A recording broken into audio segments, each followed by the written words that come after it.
Okay, good morning, everybody, and welcome to another one of our Thursday Research Horizon seminars. Today we have two speakers. Our first speaker is a PhD research proposal, and our speaker is Mohanad Mahmood. Mohanad obtained his bachelor's and his first master's at the in agricultural engineering from Tishreen University in Syria. Before he was awarded the Kara Fellowship and joined Dr. Singh's lab at McGill, and he started his second master's where he investigated the heterologous maize transposition activity in oats. Now he has moved to the microbiology field and he started his PhD at Dr. Suha Javaji's lab at McGill as well. And his current aim works to develop potential cannabis stimulants and biocontrols of botrytis pathogen, is exploring the in-depth microbe interactions. So with that, I give the word to Mohanad. Go ahead. Thank you, Dr. Valerio. Hi, everyone.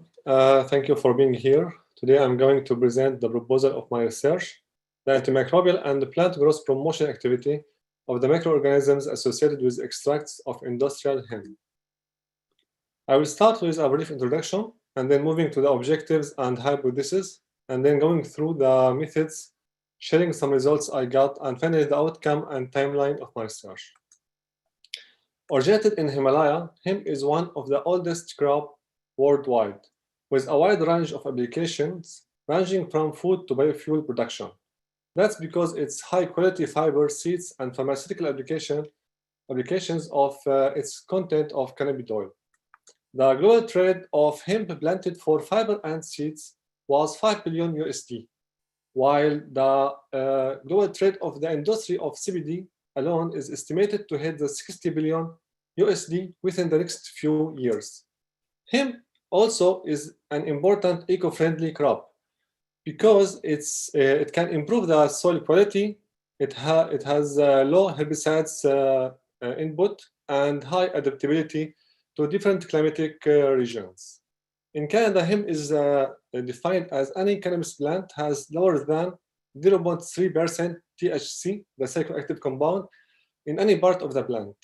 According to that, the cultivation area in Canada was up to 92.5 thousand acres with 56 registered varieties. Like other economical crops, hemp is not immune to different types of pathogens, mainly fungal pathogens that can infect the different tissue of plants.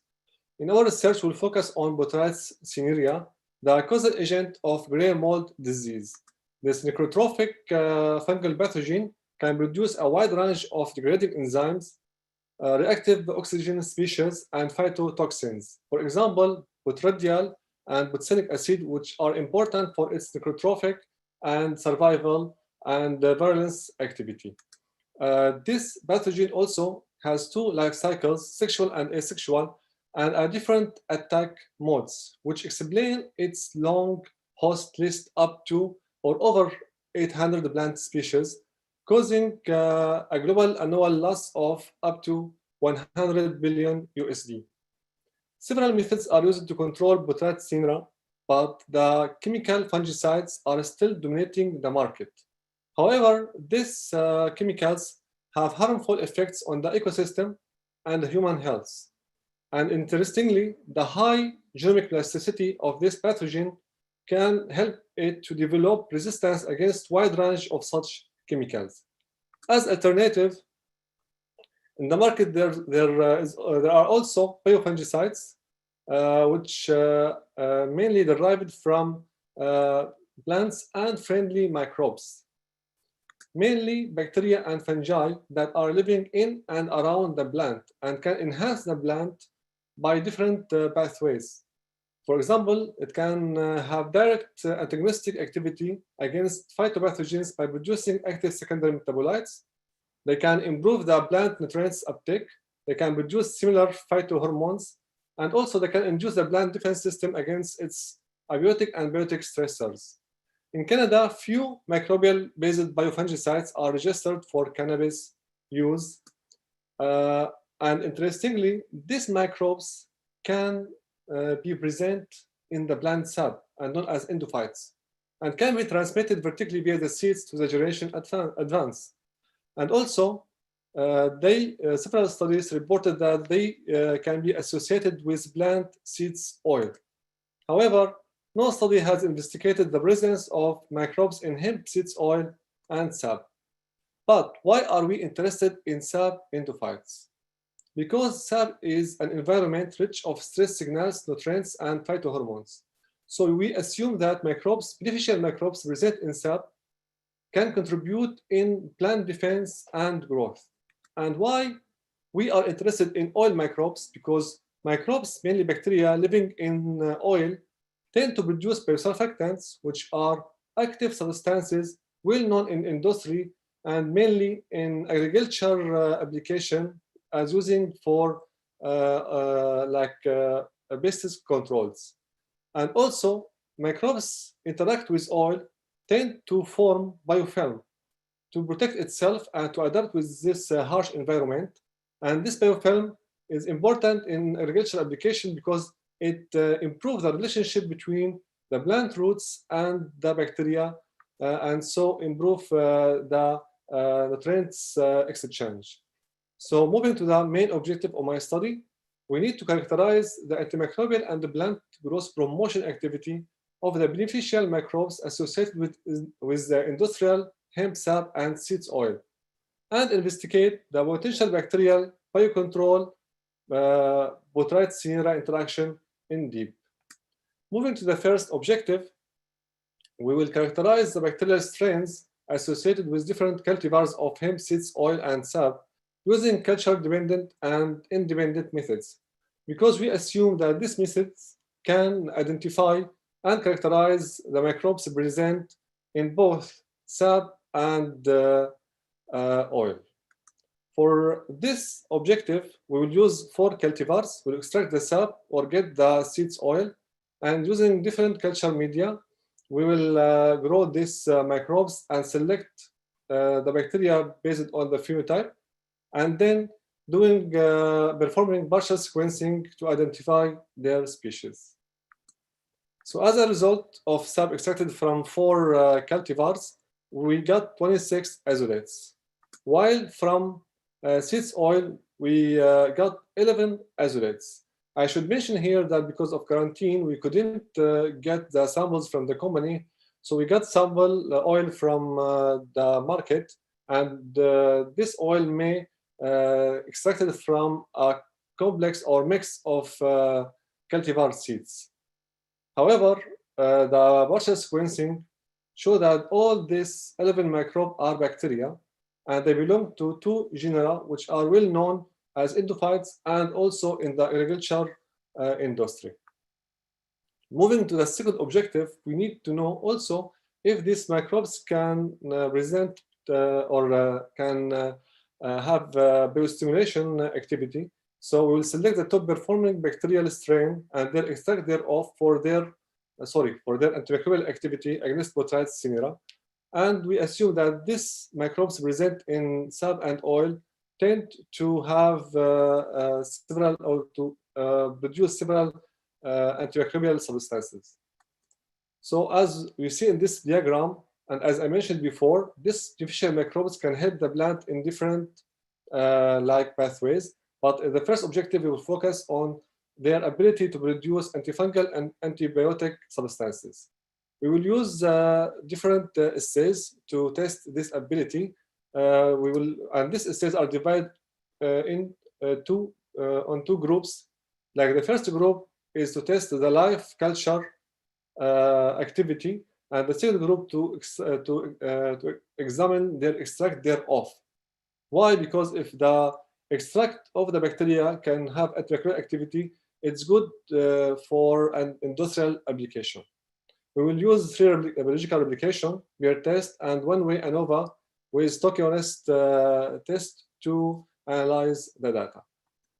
One example of this assay is bioconfrontation assay. We focused on the microbes present in oil, and so we do the confrontation assay. As you see here, we have here the control, we have here the fungi in the middle and the bacteria, And as a result, like HOB3, HOB7, and HOB6 exhibit different inhibition rate of the radial growth of the fungi mycelium up to 59.2%. So we move it to know what substances this bacteria produce. So we did the biosurfactant assay. As you see here, this is a control. And if the extract of the bacteria can spread the oil, so that's mean they produce biosurfactant. And this cycle, it shows us the amount of production. And you can see that HOB7 show us the maximum production of biosurfactant comparing with HOB6, which produce nothing. So apply this extracts on the Botrytis cinerea. We can say that HOB6 inhibit or has the most inhibition rate comparing with HOB7. And this is very interesting because now we have two biocontrols candidates with different mode of action. Moving to the third objective, because we need to know whether these microbes can produce biostimulants. So we'll screen the bacterial isolates for functional biochemical traits linked to growth promotion ability. Because we assume that these microbes associated with hemp oil and sap can also help the plant in its growth and reproductivity. So coming back to the same diagram, in this case, we will focus on their ability to produce hormones like IAA, or to make the nutrients more available, for example, producing CD4 and make the phosphor more available in the soil. So we will use also two groups of assays. The first group tests the phytohormone IAA and CD4 and phosphatase activity, and the second group tests whether these bacteria and their extracts can stimulate or promote the germination of Arabidopsis and Brachybodium seeds in vitro. The same statistical tests will use to analyze the data for these results. Moving to the fourth objective, we need to go deep and test what the genetic potential of these microbes that can produce secondary metabolites. So we'll genomically characterize the top performing bacterial strains related to antimicrobial and the plant biostimulation group assays. Because we assume that text generation sequencing technique can rival this genome of our top performing microbes. So we'll start to isolate the genomic DNA for the bacterial isolate and sequence this genome. And then the raw data will be analyzed using different tools, websites, and pipelines. And we will focus here on the to protect the genes that produce secondary metabolites. One example is HOB7 strain. The whole genome sequencing of this strain showed that it can produce different antibiotics. Mainly, these two surfactant and fungicide, which are biosurfactants. And this explains the result we got in the previous assay for HOB7 strain. So we need to go in vitro and see what under the stress of Botrytis cinerea, what both microbes, the pathogen and the bacterial strain can produce as secondary metabolite as a defense and attack mechanism. So we'll perform secondary metabolite profiling. We'll start as here. We can see this is the confrontation assay. This is the bacteria and the botrytis, and in between, both of them, they will produce secondary metabolites. This will be extracted, purified, and using Orbitrap LCMS, we will identify the secondary metabolites and compare them with negative controls. So now we have a story. We have the assay that show us what these microbes can do, and we have the whole genome sequencing that predict what genes are there, and we have the metabolites produced in between. We need to complete the story by going deep and study the transcription alteration of the genes involved in this interaction. So we'll study the transcription abundance alteration during the interaction between microbe interaction, bacteria and botrytis, because we assume that significant alteration in the global genes transcription of both microbes will occur under dual culture assay. So we'll start with a similar technique, and then we will choose this region of bacteria and this region of mycelium that are like in front of each other. And then we will extract the RNA, sending for sequencing, and the raw data will be analyzed using different tool and softwares. In RNA-seq, in case of botrytis cinerea, because the genomic data of several strains are available now, we will focus on genes encoding enzymes, and mainly 4 genes clusters that that responsible of regulation of secondary metabolites. And we'll focus also on the 2 key phytotoxins that I mentioned before, BOT and BOA, which are regulated by 2 genes clusters. So in case of the bacterial isolate, we will focus on genes involving in secondary metabolite synthesis.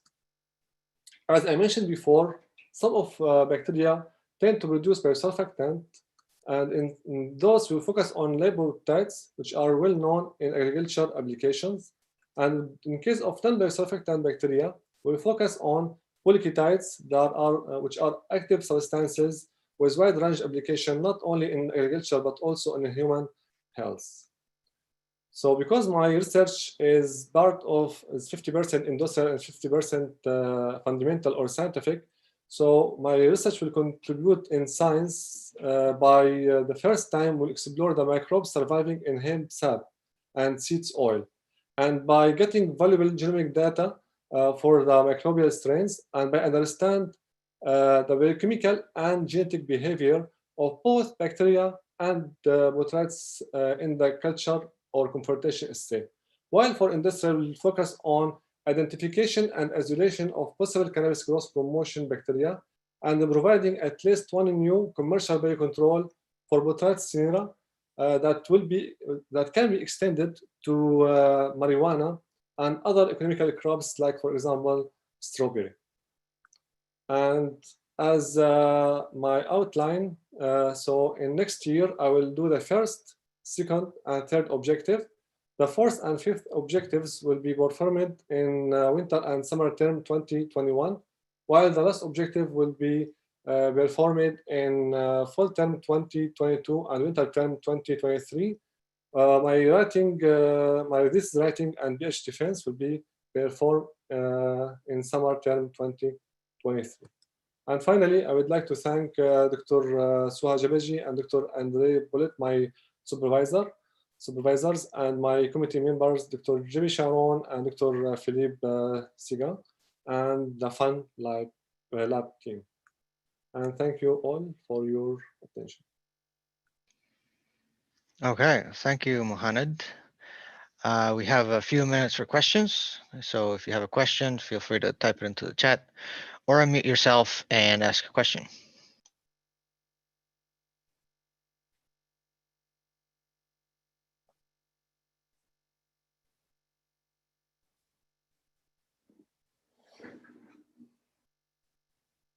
I have a question. So do you know if there's any sensitivity from the endophytes to temperature? I know that this is pretty common in many species.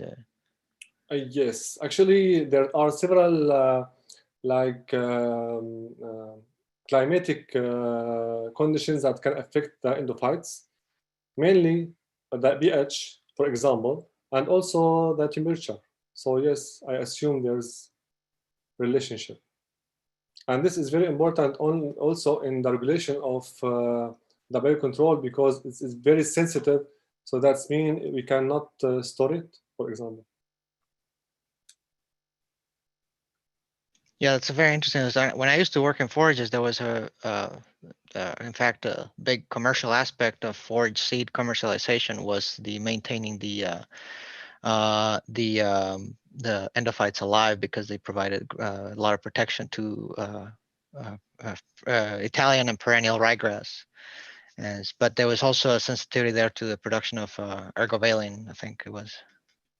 Yeah, because when the biocontrol go to the market, should go through like long-term assays, and one of them is field assay or field experiment, which should test everything, not only the like temperature, should test other, for example, biotic and abiotic conditions in between.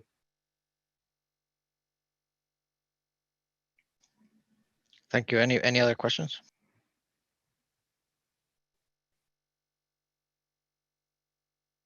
Are there some cultivars that are more susceptible than others to the pathogens? Sorry? Are there some cannabis cultivars that are more susceptible to the pathogen of interest than others? Yes. Actually, because I think it depends on how much they produce of reactive oxygen species and degrading enzymes. So some of them, for example, hemp itself is more resistant than other marijuana cultivars, for example. And I think in between there's range of the susceptibility of the marijuana indoor, but in general there's no one cultivar is resistant against potassium.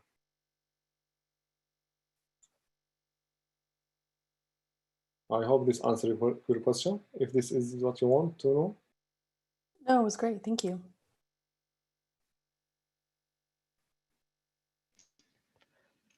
Okay. Well, thank you, Mohamed. I think we'll move on. Thank you all. Thank you, Dr. Valerio. Okay, our second speaker is John Batu. And John, can you share your presentation, sure. please?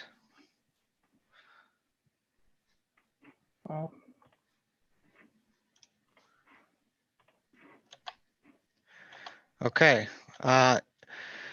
John will be presenting his master's final seminar. A bit about John. John completed his Bachelor's of Science at the agriculture at the Acharya N.G. Ranga Agricultural University of Agriculture in India in 2017. He worked as an agriculture instructor in a high school for a year. And then later he started his master's in Dr. Philippe Segan's lab in January 2019. Okay. Have your presentation?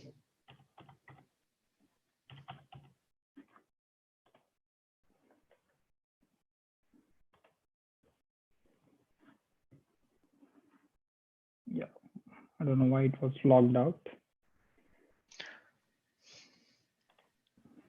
Yeah. Okay. Go ahead, John. Yeah. Good morning, everyone. Thank you for being here. And I'm going to present my master's final seminar. My project is evaluation of reduced lignin alfalfa in mixtures with grass. And dairy industry in Canada is one of the top 2 agriculture sectors in almost all the provinces, contributing around $20 billion to the Canadian GDP every year. So with most of the majority of its farms, dairy farms located especially in the provinces of Ontario and Quebec, it is a very important industry, especially in Eastern Canada. For such huge industry to be successful, the cost of production plays a very important role, and the quality of the forages used in the feed will play a very important role in cutting down the cost of production. So the costs of concentrated feed are reduced with lower NDF concentration of the forages, and a 5% reduction in the NDF concentration reduces the milk production cost from $12.5 to $9.8 per hectoliter. So on an average individual farm, it cuts down the cost around $16,000 per year, and when it is applied to a provincial scale like Quebec, up to $100 million were cut down in the cost of production. So given the importance of such a huge importance of the quality of the forages in reducing the cost of production, I want to briefly talk about the quality of the forages first. The quality of the forage is defined as a potential of a forage to produce the desired animal response, or simply it can be defined as the performance of an animal when it is fed with a certain type of the forage. And there are a few attributes of a good quality forage, and one of them is forage digestibility. Energy is a very important factor which is useful for the development of the animal, for the better milk production, and also for the maintenance of the animal.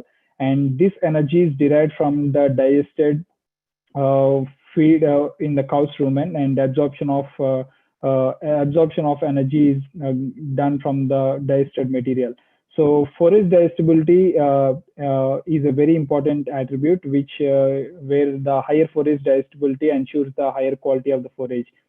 And one other attribute is intake potential, which refers to the maximum amount of the forage that can be consumed by a animal when it is fed with certain type of forage. So higher intake potential depends upon the palatability of the forage, and the higher the intake potential, higher the quality of the forage.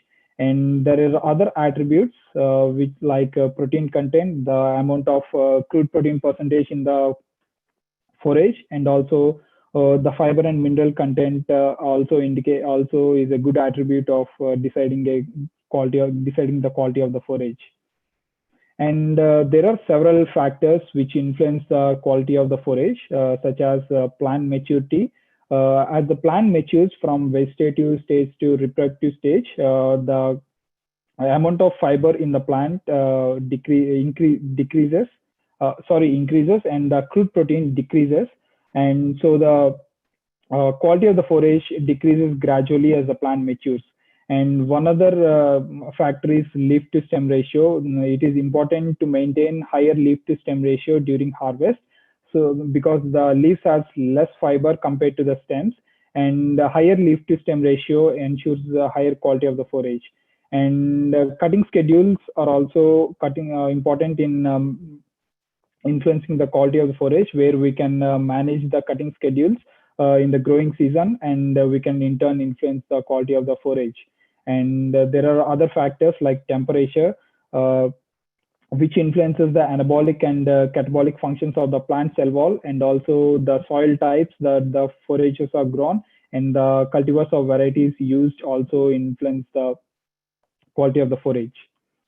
And of all these things, the amount of fiber present in the plant mainly influences the quality of the forage. So what fiber is, it represents the hemicellulose, cellulose, and lignin content present in the plant cell wall. And when spoken in the terms of animal nutrition, the fiber is mainly defined in two terms. One of them is neutral detergent fiber, which represents the total fiber fraction present in the cell. The cellulose, hemicellulose, and lignin. So the higher NDF content indicates the higher overall fiber in the forage and the lower quality. And one other term which defines the fiber is acid detergent fiber, which represents mainly only cellulose and lignin. So again, the higher ADF values means lower forage quality, and because with decreased digestibility. So NDF is traditionally used as predictor of forage intake, as it involves all the three components, and while ADF is used as mainly for prediction of forage digestibility. And of all these three components, lignin is very important in influencing the forage quality, because it is a complex polymer which is indigestible by the rumen bacteria, and thus it reduces the forage digestibility and quality of the forage. So the lower lignin forages are desired for better nutrition of the dairy animals. And given all these things, there are several crops which are widely used as forage crops, and alfalfa is one of the very popular for crop which is used as forage. It is commonly referred as queen of forages because of its wide range of adaptability to adapt anywhere in the world and produce higher yields, and also its higher nutritional quality, its higher protein content and less fiber compared to the other crops. And not only that, and its ability to improve the soil quality as it belongs to the Leguminaceae family. And given that, given the importance of lesser amount of lignin present in the crop plants for better forage quality, the researchers have put immense efforts and recently developed the low lignin varieties of alfalfa.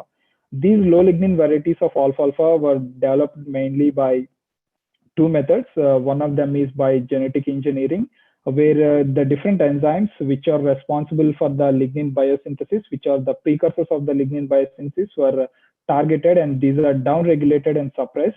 And by suppressing these enzymatic pathways, the lignin synthesis further was reduced. And by this method, 13 to 24% of reduction of lignin was achieved, resulting in the higher crude protein content. And one thing to keep in mind is almost all the genetically modified varieties are glyphosate resistant, so allowing them to be used only in the pure stands. And one other method where low lignin varieties are developed is by conventional breeding methods, where the plants are selectively breeded for altered cell wall compositions. And by this method, there is a reduction of 7 to 10% lignin through this method. And there are several advantages of using low lignin alfalfa varieties. One of them is higher forage quality, which is obvious due to the presence of less lignin than the standard varieties. And one other advantage is the harvest can be performed later at later maturity stages without major loss in forage quality. And compared to the standard cultivars, delaying the harvest of low lignin alfalfa varieties by 5 to 7 days may increase the forage quality by 20%, with only 3% loss in the relative forage quality compared to the standard varieties. And in Eastern Canada, the forages are grown as mixtures as well, such as legumes in mixtures with grasses. And it is important that most of the genetically modified varieties are glyphosate resistant, and they cannot be used in the mixtures with grasses. So it is important to use non-genetically modified varieties to be grown in mixtures. And there are again several advantages of why legumes are grown in mixtures with grasses. One of them is forage yields and the higher stand persistence because of the complementarity effect. That is two different components present in the mixture, and they help each other for higher forage yields and better stand persistence. And not only that, the higher forage quality is observed with increased crude protein percentage and lower fiber percentage than the pure stands. And one other important advantage is better suppression of weeds due to both alfalfa and the grasses in the grass mixtures compared to the pure stands. And among the different grasses used in legume grass mixtures in Eastern Canada, Timothy is one of the very popular grass because of its ability to easily establish and tolerate the severe winter conditions that are prevalent here. And not only that, it associates well with other species. And one other grass which is widely popular as Timothy is tall fescue. Because of its higher forage yield and of its drought tolerant and more palatability nature, and also its higher forage quality compared to the other grasses. And this is the first study that evaluated non-genetically modified reduced lignin when grown in mixtures in the Canadian context. And most of the previous studies were conducted with the genetically modified varieties in pure stands. And we tried to address few research questions, such as whether the advantage of lower lignin contents observed in the pure alfalfa stands will also be observed when grown in mixtures. And when the harvest is delayed to increase the forage yields, will this affect the grass component and the overall forage quality? And if yes, does it depend on the species of the grass? And the objectives were to contrast the effects of various treatments, the alfalfa type, grass species in the mixture, and alfalfa stage of development at harvest on forage yields, botanical composition, nutritive value of both fresh and ensiled forages, and also alfalfa persistence. So we hypothesized that delaying harvest to obtain higher yields may affect the quality of the grasses, and the benefits of low lignin varieties, as observed in the pure stands on forage quality, will be less when grown in mixtures with grasses. The methodology. So two alfalfa cultivars, standard and reduced lignin alfalfa, were used with two different grasses, tall fescue and timothy, harvested at two stages of development, early bud and early flower. So in total 8 treatments with 4 replicates. Totally 32 plots were sown. And that it is a 2-year study conducted at Emily A. Lot's Agronomy Research Center, St. Anne de Bellevue, where seeding was done in 2017, and the data collection in the both production years, 2018 and 2019, was done. And the sampling of experimental plots was done in the both production years, where 3 rows of the plots was harvested and the yield was recorded. And the 500 gram subsample was taken from each plot from the harvested yields and oven dried at 55 degrees for 2 days and grinded through a 1 mm screen for further nutritive analysis. And botanical composition, which represents the percentage of alfalfa, grass, and the weeds, was assessed by manually harvesting a 0.35 meter square area, which represents from each plot. And also alfalfa establishment and persistence was assessed by stem density, determining in each early spring and early fall of each year. And not only the fresh forage analysis was done, but also the forage was ensiled, and the silage nutritive analysis was also performed, where a 1.5 kg of fresh biomass was ensiled in laboratory silos for 45 days, and a 500 gram subsample of ensiled material was analyzed for the nutritive analysis. And the forage nutrient analysis, different parameters were analyzed for assessing the forage nutritive values, such as dry matter, ash, neutral detergent fiber, ADF, ADL, which represents the lignin percentage, and the crude protein percentage. These are done through NIRS, near infrared spectroscopy analysis, and also wet chemistry in the lab. And statistical analysis, data were analyzed by two-way ANOVA using the GLM procedure of SAS, and the differences among the treatment means were tested using Sheffey's multiple comparison t-test, and statistical significance was declared at p less than 0.05. Coming to the results, in 2017, in the establishment year, the precipitation and the average daily temperature were both higher than the 30-year average recorded at St. Anne de Bellevue. And in the both production years, 2000 and 2019, the rainfall was less compared to the 30-year average, and the both production years were drier and warmer than the 30-year average recorded at St. Anne. And not only that, several days with mean temperature above 0 degrees Celsius and 0 centimeter ground snow cover was observed in the 2017 to 2018 winter, which might have exposed the alfalfa to the cold and affected the alfalfa winter survival and affected the grasses regrowth in the following production years. And there are very few interactions observed, so I'm going to present only the main effects. And as there are very few interactions present, the treatments performed similarly at both stages of development at harvest. So coming to dry matter yields, the total forage dry matter yields in the first production year were comparable between all the treatments. However, although not significant, the reduced lignin alfalfa tall fescue mixture had slightly lower yield compared to the other treatments. And in the second production year, significant differences were observed among the treatments in total yields, where the tall fescue mixtures yielded 18% greater total yields with both alfalfa cultivars, either standard or reduced lignin, compared to the timothy-based mixtures. And the annual yield contribution of species in the mixture in the first production year, there were no significant differences in the alfalfa yields, but however, although not significant, the alfalfa timothy mixtures, regardless of the alfalfa cultivar used, they produced higher alfalfa yields compared to the tall fescue mixtures. And there are significant differences observed in the grass yields with alfalfa tall-phase-Q mixtures and alfalfa Timothy mixtures, where alfalfa tall-phase-Q mixtures produced higher grass yields. And these higher grass yields in the alfalfa tall-phase-Q mixtures compensated the lower alfalfa yields in the same mixtures, and thus leading to similar total yields. And there were no significant differences in the weeds. And similar to the first production year, no differences were observed in the alfalfa yields in the second production year too.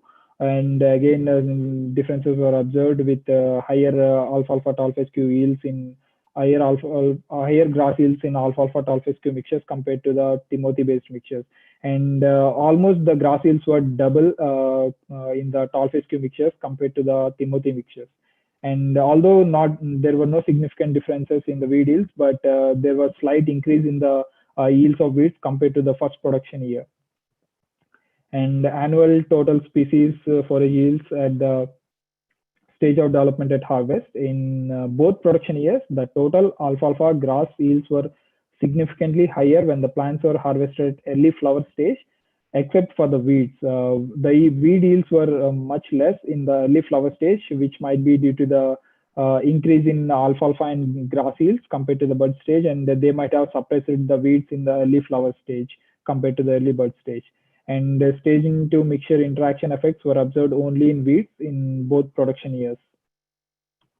Coming to the botanical composition of the legume grass mixtures, in the both production years, alfalfa dominated the mixture, contributing up to 80% of the total yields, and the grass species contribution was much less than the ideal, where it ranged from only 6 to 22%, and Timothy grass yields were less than 10% in the alfalfa Timothy mixtures, and weeds ranged only from 3 to 6% over the both production years. And the forage nutritive value, in the first production year, there were significant differences observed only in NDF, and all the treatments were comparable in ADF. And in NDF, the tall-phase-Q mixtures had higher NDF values, showing that alfalfa Timothy mixtures performed better and had higher quality. And this might be because of very less presence of Timothy in the alfalfa Timothy mixtures, and only mainly due to the alfalfa in the alfalfa Timothy mixtures. And coming to lignin percentage, the ADL was comparable among all the treatments, irrespective of reduced lignin or standard alfalfa used, and with both the grasses. And the significant differences were observed in crude protein, where higher crude protein percentages were observed in alfalfa Timothy based mixtures compared to the tall-phase-Q based mixtures. And in the second year, similarly to the first production year, the significant differences were observed only in NDF and crude protein, where in NDF, again, alfalfa Timothy mixtures performed better, but reduced lignin, especially in the second year, reduced lignin mixtures with both tall-phase-Q and Timothy performed better than standard alfalfa mixtures with both grasses. And this might be due to the increase in Timothy percentage in the standard alfalfa Timothy mixture in the second production year. And again, there were no significant differences observed in ADF and ADL, and again, differences were observed in crude protein with higher crude protein percentages in Timothy based mixtures. And one thing to see is the quality of the forages was decreased from the first production year to second production year. And the effect of the stage of development on forage nutritive value, and the significant effect of stage of development at harvest was observed during the both production years, where the plants harvested at early bud had higher quality compared to those harvested at early flower. And the staging to mixture interaction effect was observed only in ADL, the two only in the first production year. And nutritive value of the ensiled forages. The ensiled forages did not perform any different to the fresh forages, where significant differences were observed again only in NDF and crude protein, again with again alfalfa Timothy mixtures performing better than the tall-phase-Q mixtures. And the ADF and ADL were again comparable in both and among the treatments.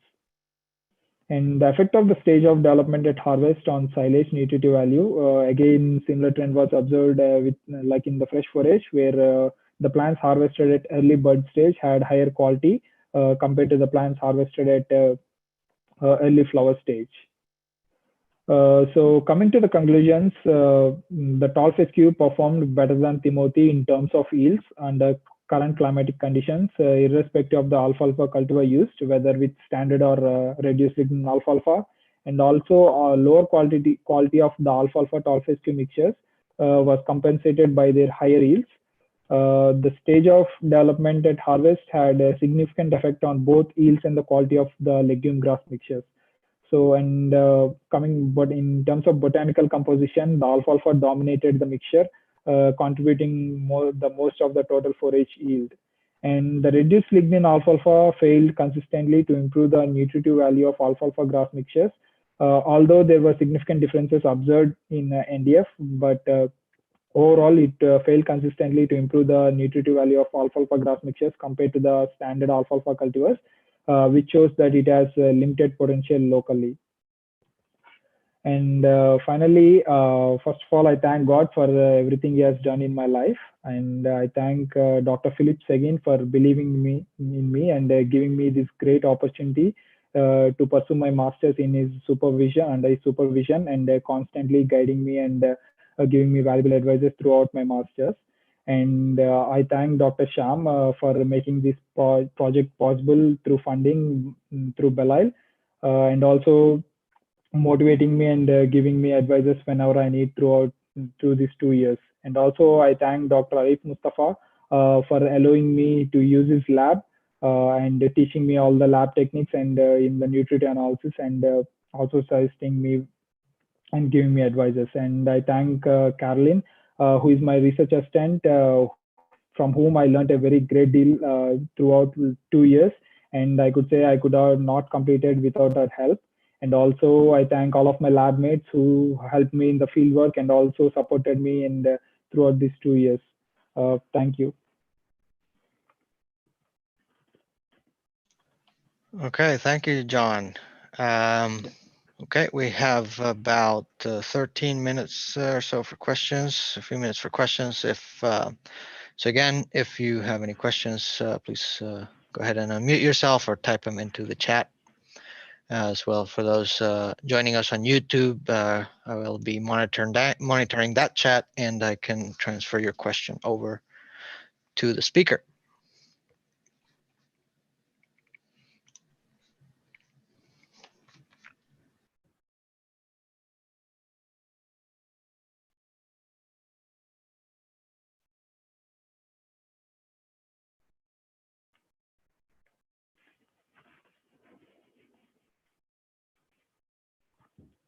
I'll ask a question. So do you know the I'm assuming these farmers that grow alfalfa fescue mixtures, in Quebec, they treat these as perennial stands or semi-perennial stands, I guess. I think they treat us perennial stands. And do you know what's the average reseeding rate in Quebec? Average reseeding rate, I'm not exactly sure, because we used less than the seeding rate normally used. Sorry, we used more than the higher rate used normally, because to ensure No, I meant the renewal rate, the reseeding rate. So if they're treating us perennial stands, how often do they renew their mixtures? I'm not exactly sure with the renewal stages, but yeah, I can check that. Yeah. Suha. This is something, thank you for your seminar. What is your next future plans? I have not decided yet, but the masters has been full on my plate. So I think I'm interested in research. I might pursue a PhD later, but I want to work for a few years, and then later I want to maybe pursue a PhD. So another question, if you were to do your experiments all over again, where would you do it differently?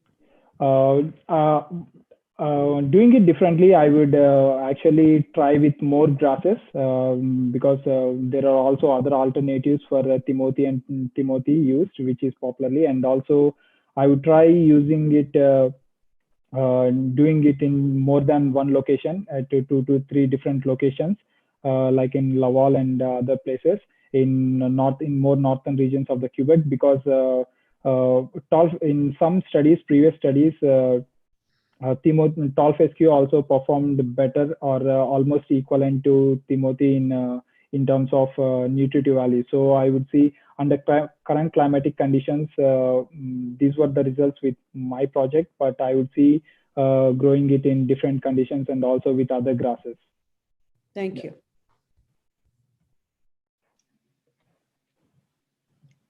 I have a separate question. What do you know what's the situation with the high tannin alfalfa that they're developing in Western US? In The high Idaho? tannin. Yeah, high tannin alfalfa is also a GM alfalfa. I'm not sure because I mean the low lignin alfalfa varieties, there was not much studies as I throughout my masters I tried to find out, but there were not much more studies done, especially in most of the regions in US.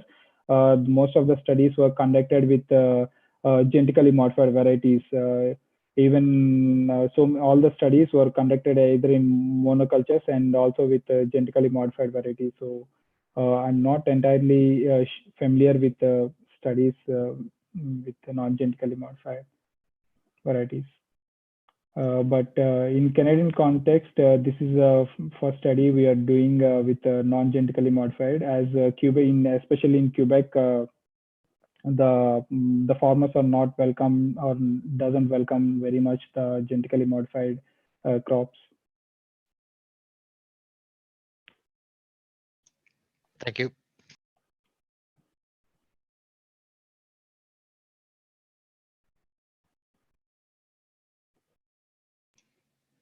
Okay. Well, if there are no other questions, we will stop there. And thanks everybody for your attention and your participation in our seminar meetings. Next week, we will have 2 master's projects, Jimena Flores Buitrago and Marianne McNair. So looking forward to listening to them. Please don't forget to fill out your survey for feedback on my courses. And also I just want to announce that on our last session on December 3rd, we will have an invited speaker from the University of Nebraska. So stay tuned for that one. Should be interesting. Okay, thanks everybody.